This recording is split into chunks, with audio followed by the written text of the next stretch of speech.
السلام علیکم ورحمۃ اللہ وبرکاتہ۔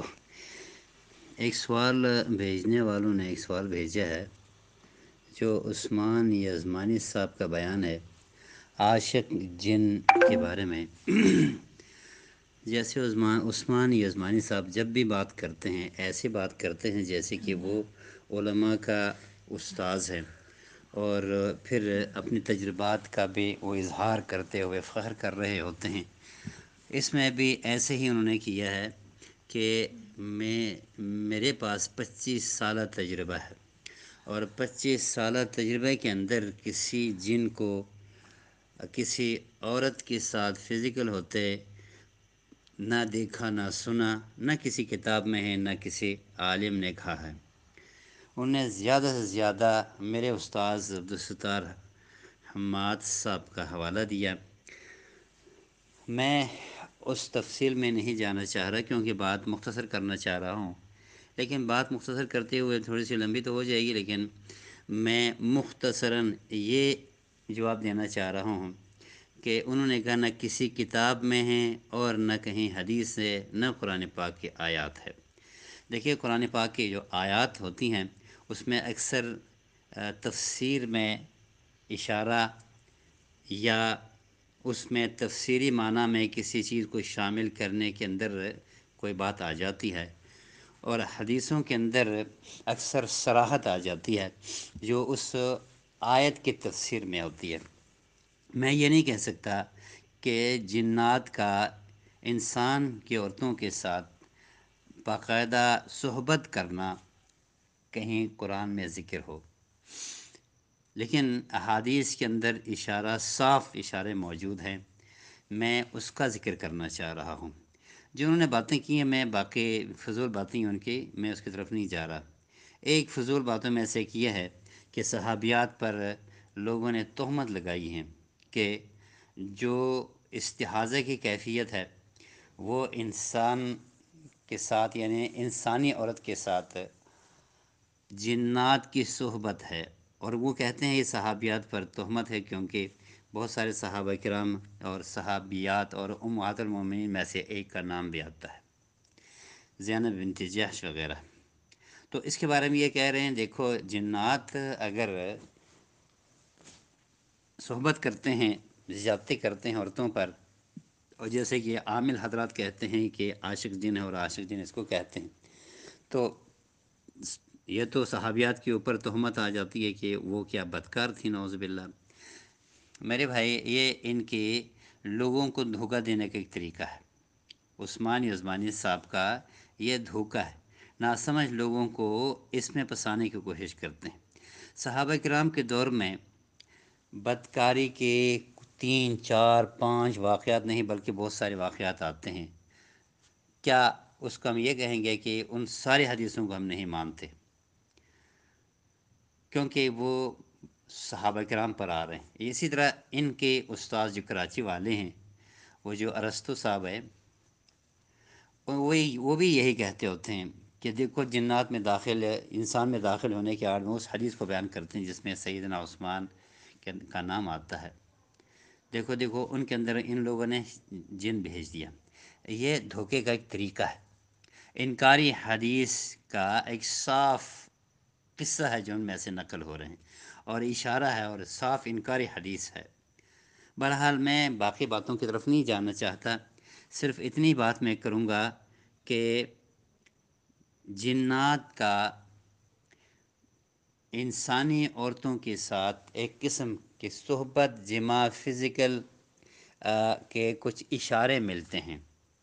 میں ان اشاروں کا ذکر کروں گا، جیسے جس حدیث کا یہ انکار کر رہے ہیں اور یہ کہتے ہیں کہ اس کا مطلب نہیں ہو سکتا رقصۃ من رقصات الشیطان، یہ کچوکا ہے، وہ تو نبی کریم صلی اللہ علیہ وسلم کی صاف حدیث ہے۔ استحاضہ یہ جنات کا چھیڑنا، ایک رگ کو جو پیٹ کے اندر ہے اس کو جب شیطان چھیڑتا ہے تو اس میں سے خون بہنا شروع ہوتا ہے، جو ماہواری کا خون ہوتا ہے وہ ختم ہونے کے باوجود اضافہ رنگ بدل کر مزید آنا شروع ہو جاتا ہے۔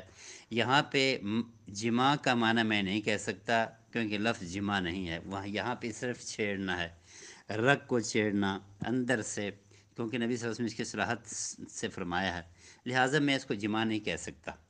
لیکن یہ ہے کہ اس کے دوسرے مسلک کے اوپر اٹیک ہے کہ یہ کہتے ہوتے ہیں کہ شیطان انسان میں داخل نہیں ہو سکتا، اگر داخل نہیں ہو سکتا تو اندر جا کے اس رگ کو اس نے کیسے چھیڑ دیا؟ کیا یہ بھی وسوسہ سے ہوا؟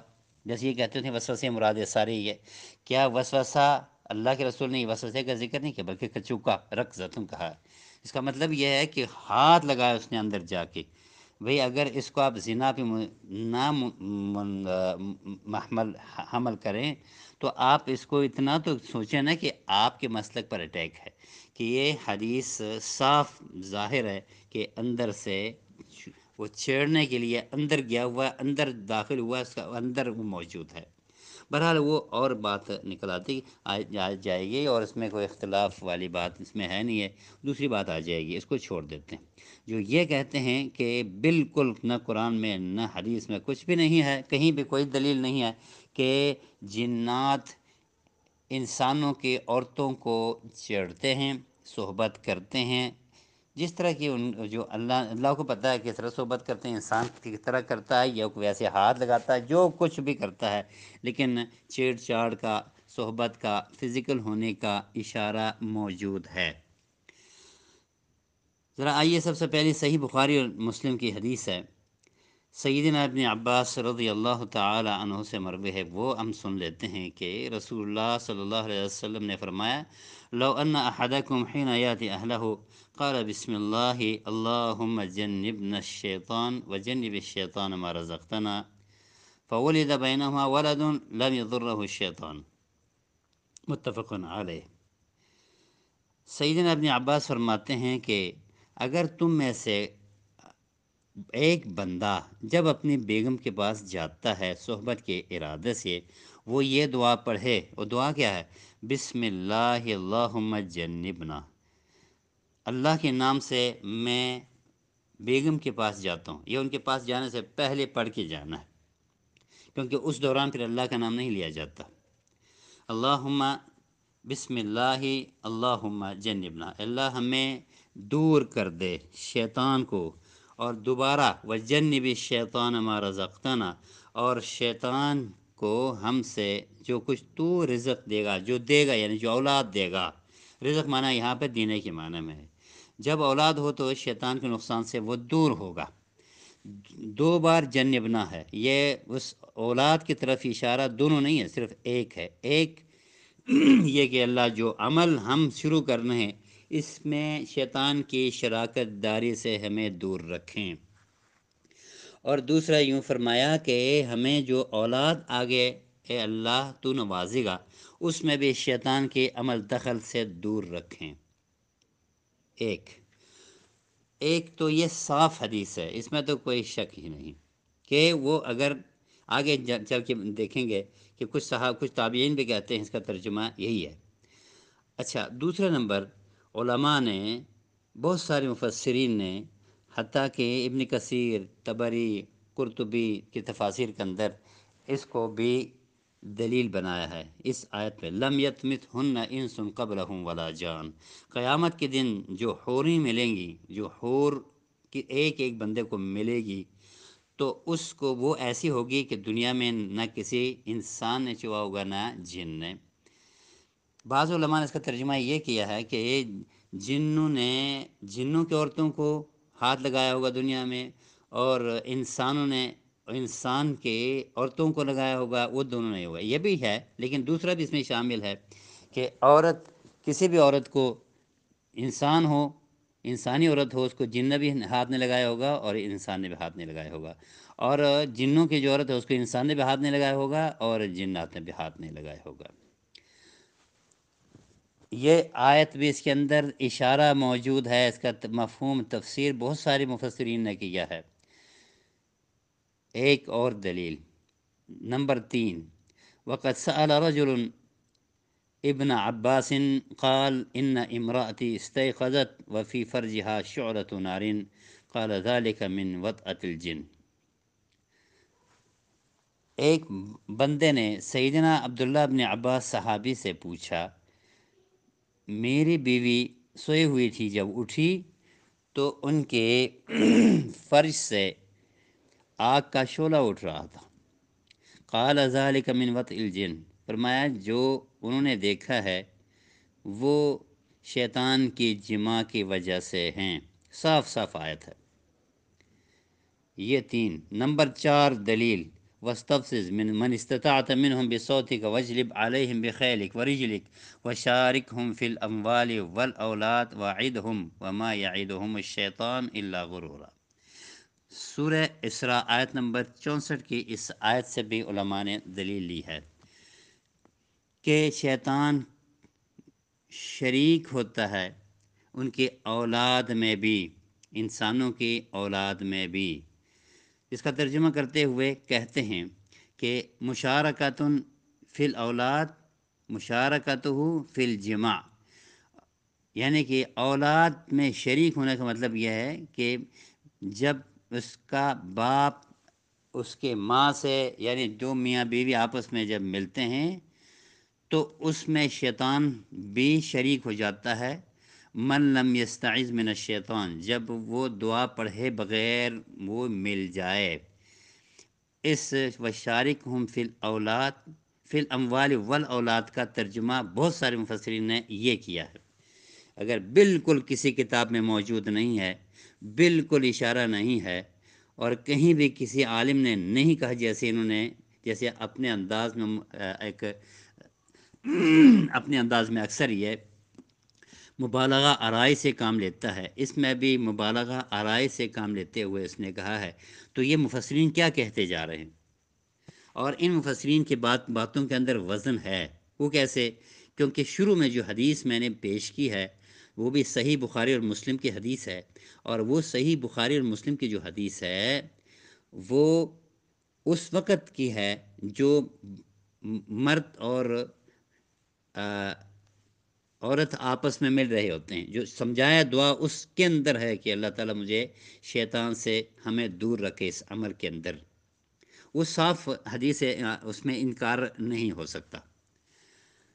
آگے دیکھیے، علامہ ابن تیمیہ رحمہ اللہ فرماتے ہیں وَسَرْعُهُمْ لِلْإِنسِ رُبَمَا يُصْبِحُ عَنْ شَهْوَةٍ وَعِشْقٍ كَمَا يَتَّفِقُ لِلْإِنسِ مَعَ الْإِنسِ وَرُبَمَا يُنَاكِحُ الْإِنسَ وَالْجِنَّ وَيُولَدُ بَيْنَهُمَا وَلَدٌ۔ ابن تیمیہ رحمہ اللہ فرماتے ہیں جن جب انسان کو بے ہوش کرتا ہے یہ کبھی شہوت اور عشق کی وجہ سے کرتا ہے کہ اس کے ساتھ عشق ہو گیا۔ جیسے ایک انسان دوسرے انسان عورت سے عشق ہو جائے تو اس کو چھیڑنے کی کوشش کرتا ہے، اسی طرح وہ بھی اس کا چھیڑنا یہ ہے کہ وہ عشق میں اگر اس کو چھیڑا تو وہ بے ہوش ہو گئی۔ اور فرمایا کبھی کبھار ایک انسان جن سے بھی نکاح کر لیتا ہے اور ان کے آپس میں بچے بھی ہو جاتے ہیں۔ آپ کہتے ہو کسی عالم نے نہیں کہا، علامہ ابن تیمیہ رحمہ اللہ سے بڑا عالم کیا آپ کے پاس اس وقت ہے؟ میں انکار نہیں کرتا کہ دنیا میں کوئی نہیں ہے ان کے برابر میں، اللہ تعالیٰ نے ایسے بندے پیدا فرمائے، لیکن اعلیٰ پائے کے عالم علامہ کہنے کے لائق تھے۔ اور ان کی کتابیں اگر باقی کتابیں سائڈ پہ کر دوں میں اور صرف فتاویٰ، ان کے جو مجموع الفتاویٰ کہا جاتا ہے 37 جلدوں پہ، وہ ہی کافی ہے۔ ان کی علمیت کا ایک مظہر ہے، ایک بہت بڑی علامت ہے۔ انہوں نے یہ لکھا ہے کہ جن انسانی عورت سے عاشق ہو کر اسے جب چھیڑتا ہے تو وہ بے ہوش ہو جاتی ہے، اور آپس میں یہ کبھی نکاح بھی کرتے ہیں، یعنی کبھی شیطان عورت کو پکڑ کے نکاح کر کے اس کو بیوی بنا بھی لیتا ہے، اور کبھی ان کے آپس میں بچے بھی ہو جاتے ہیں۔ آپ کہتے ہو کسی عالم نے نہیں کہا، ابن حجر عسقلانی سے اور ابن تیمیہ رحمہ اللہ سے اور ابن حجر الہیثمی سے بڑے علماء میرے نزدیک اس وقت کوئی نہیں۔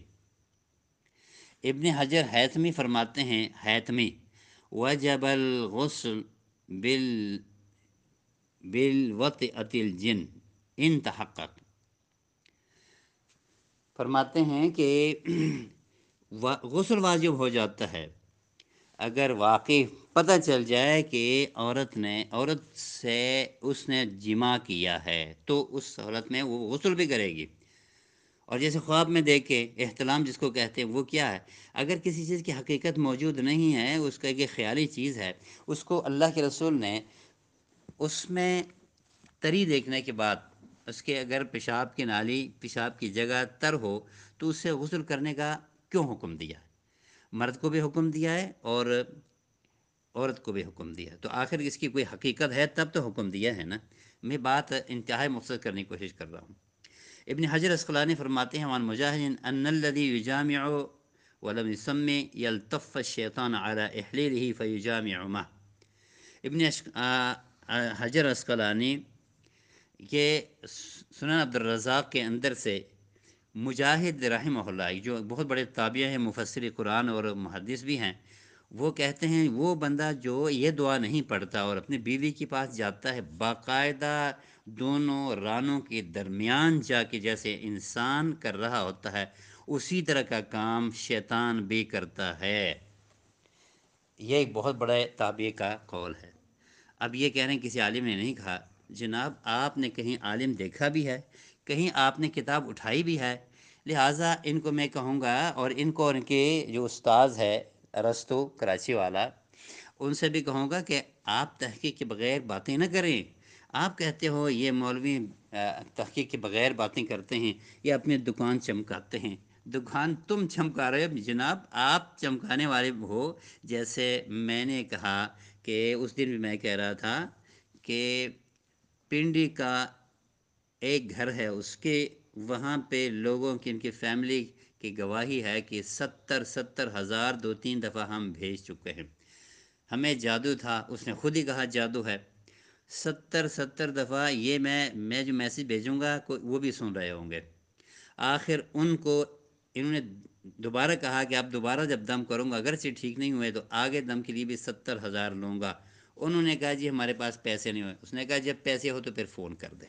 یہ عثمانی صاحب کا مسئلہ ہے۔ اور دکاندار جو ہیں، جو اللہ کے نام جو خدمت کرنے والے ہیں، وہ کاروباری اور دکاندار ہو گئے، جبکہ اصلی دکانداری یہ کرتے ہیں۔ لہٰذا میں تمام سننے والوں سے گزارش کروں گا ان سے اجتناب کریں، ان کی باتیں سننے سے دور ہو جائیں۔ یہ خالص دعا، خالص حدیث اور خالص قرآنی اشاروں سے انکار کرتے ہیں، اور ابن تیمیہ رحمہ اللہ جیسے علماء کا انکار کرتے ہوئے میں تو سمجھتا ہوں اس کے پاس علم ہے ہی نہیں بیچارے، کہتے ہیں کہ کسی عالم نے نہیں کہا۔ تو یہ عالم کو زیب نہیں دیتا کہ پڑھے بغیر تمام علماء کی طرف منسوب کر کے ایک بات منسوب کرتے ہوئے انکار کر جائے۔ آخر میں سننے والے شاید یہ سمجھیں کہ آپ نے عبدالستار حماد صاحب کو اپنا استاذ کہا ہے، تو وہ تو ان کا حوالہ دے رہے ہیں۔ صحیح بات یہ ہے کہ میرے پاس ان کا جو فتویٰ ہے پوری 5 جلدیں نہیں، میرے پاس کم ہے، مگر میں اس کو بھی دیکھ لیتا۔ لیکن جب ایک حدیث کے اندر صاف ذکر ہے میرا استاذ ہو، میرے باپ ہو، کوئی بھی کہے، وہ تو کہتے ہیں میری تحقیق کے مطابق تو مجھے اتنی چیزیں نہیں پتہ کہ کوئی جن انسان عورت کے ساتھ ملتا بھی ہو، جیسے انہوں نے کہا۔ اگرچہ یہ دونوں باتیں مبالغہ آرائی سے بھی کرتے ہیں، اور جو بات نہیں ہوتی اس کو بھی ثابت کرنے کی کوشش کرتے ہیں۔ شاید انہوں نے کوئی الفاظ ایسے کہا ہو ذو معنی، جس کا ترجمہ، جس کا مفہوم اس کو سمجھ نہ آئی ہو۔ بہرحال جو میں نے دلائل پیش کیے ہیں یہ سارے کے سارے یزمانی صاحب کے دعوے کے خلاف ہیں۔ آیتوں کے بارے میں یہ نہیں کہتا کہ صراحتاً اس کی دلیل ہے، لیکن احادیث، علماء، ابن حجر اسقلانی، سنن عبدالرزاق کے اندر سیدنا مجاہد رحمہ اللہ اور ابن تیمیہ رحمہ اللہ اور حیتمی رحمہ اللہ، ان سب کے آراء اس بات پر متفق ہیں اور اس بات کو ثابت کرتی ہیں، ان کی رائے آراء، کہ یہ ایک حقیقت ہے۔ شیطان جو ہے انسانی عورت کے ساتھ فزیکل ہونے